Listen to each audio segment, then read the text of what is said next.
നിന്റെ തകർച്ചയിൽ ആശ്വാസമേകാൻ, നിന്റെ തളർച്ചയിലൊന്നു ചേരാൻ, നിന്നെ താരാട്ടു പാടി ഉറക്കാൻ ഇതാ ഇതാ നിന്റെ അമ്മ. ഔസേപ്പിനോട് കൂടി ബെത്ലഹേത്ത് ചെന്ന് വാസ്തവം അന്വേഷിച്ചിട്ട് ലഭിക്കാതിരുന്നതിനാൽ വളരെയധികം ക്ലേശങ്ങൾ സഹിച്ചുവല്ലോ.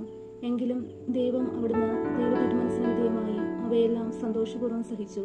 ഞങ്ങളുടെ ജീവിതത്തിലുണ്ടാകുന്ന വിഷമതകളും അസൗകര്യങ്ങളും ക്ഷമാപൂർവ്വം സഹിക്കുന്നതിന് അങ്ങയുടെ മാതൃക ഞങ്ങൾക്ക് പ്രചോദനമരളട്ടെ.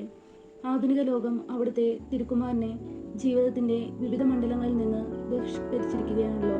പ്രസ്തുത രംഗങ്ങളിലെല്ലാം അവിടുന്ന് അങ്ങേ തിരുക്കുമാരന് പ്രവേശനം നൽകുവാൻ അങ്ങ് ഞങ്ങളെ പ്രാപ്തരാക്കണമേ. പ്രത്യേകമായി ഞങ്ങളുടെ ഹൃദയത്തിൽ അവിടുന്ന് രാജാവായ അഭിഷിക്തരാകട്ടെ. അങ്ങും അങ്ങേ ദിവസദിനം ഞങ്ങളിൽ ഭരണം നടത്തണമേ.